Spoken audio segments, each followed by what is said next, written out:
Luck on Sunday, brought to you by World Pool. Bet with the world. First of all, I know at the end of every festival, you and your senior management will have a big wash-up meeting. What do you think will be the first item on the agenda this year? I would think probably car parks. It's obviously been one of the more difficult weeks we've had for car parks. It comes around every 6 or 7 years when we do have conditions such as we've had this last week. And there's been, not surprisingly, a fairly negative reaction. Is there an obvious and fast solution? Kim and Neil were both saying that you'd wanted to concrete them, but it was a bit of a planning issue.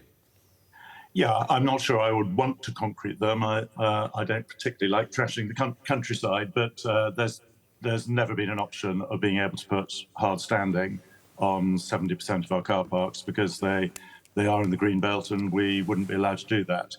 So there is no easy solution, I'm afraid, or we would have put it into place a long time ago. We spend a lot of money now every year on trackway when the conditions are such they are this year. But I would love to find, and we will carry on investigating, a more permanent solution that does meet the planner's requirements. What was your response to the suggestion earlier in the week that there hadn't been enough agility in the forward planning and that really you should have been prepared for an adverse weather forecast? I was extremely disappointed, particularly for our team who'd put so much effort and hard work into it.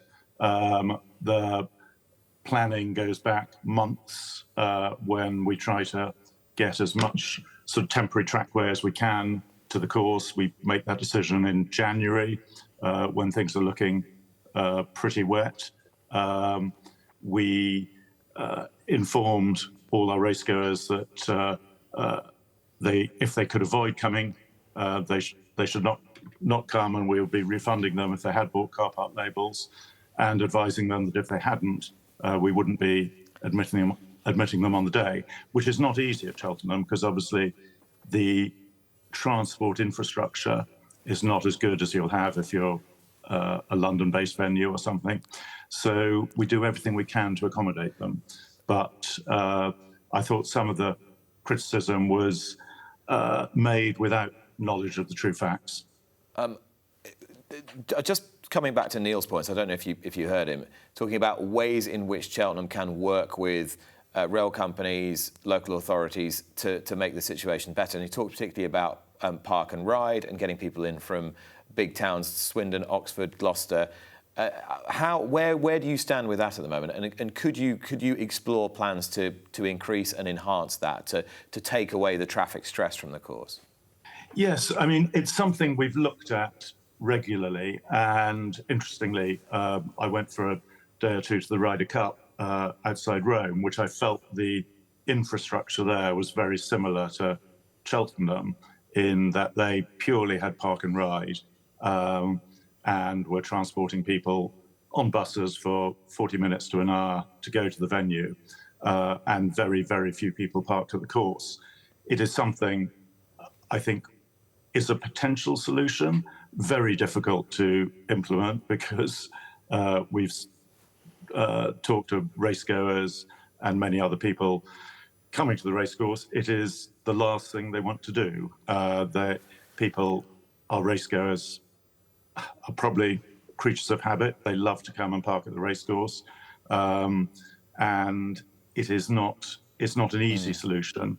We're talking to the council who are building a multi-storey car park on the west of Cheltenham, which will have 1,000 places, to try and reserve that for the festival when it is completed.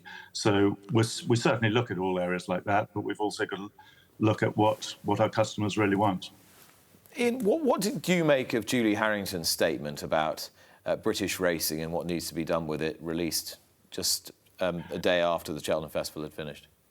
Yeah, I think, I agree with parts of it, that we really do need to work incredibly closely with DCMS to improve the funding, and we are facing material headwinds at the moment due to the affordability checks, and that is something we've got to sort. We've got to get more money into the sport in the UK.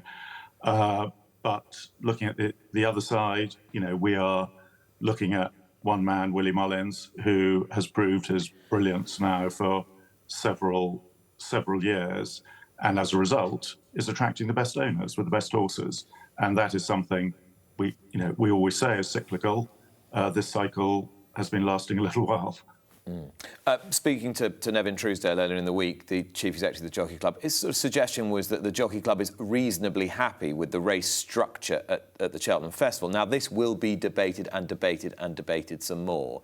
In your view, have you got the numbers right, or do you need to make a few little nips and tucks to increase the competitiveness of one or two of those Grade 1 races? Yes, I mean, we will review all the races as part of the wash-up process, and if there is something, either a particularly weak race or we feel is impacting adversely on other races, that will come into review. It is interesting, when we were looking at the sort of 4 or 5 day debate, we got a very strong message from our racegoers that they wanted seven races per day.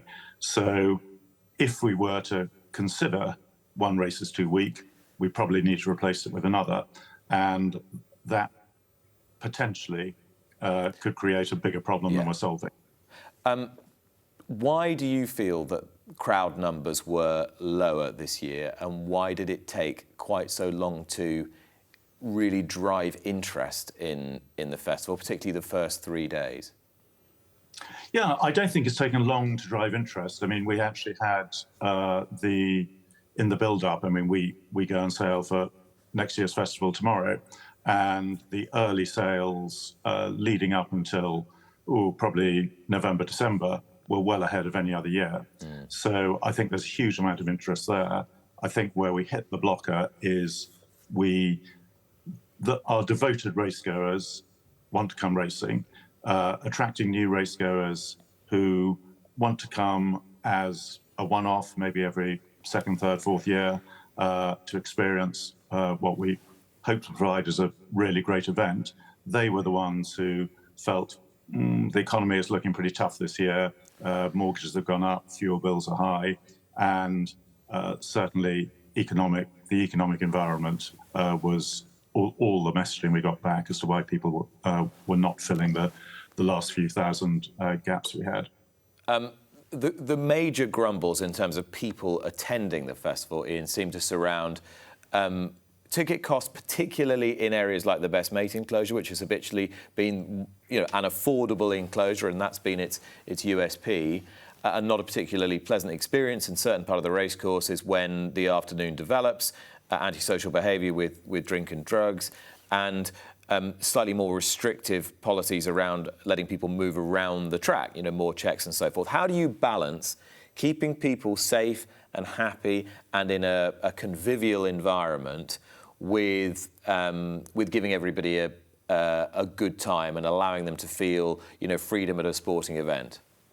Yes, I think, you've mentioned two things there, which in essence are sort of contradictory, because if we are to try to ensure best behaviour for all our racegoers, which is something we are passionate about, we have to have some form of enforcement, checks on arrival, checks on drugs on arrival.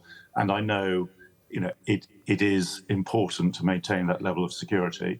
So that is essential to try to maintain the behaviour we would like to see from 100% of our racegoers.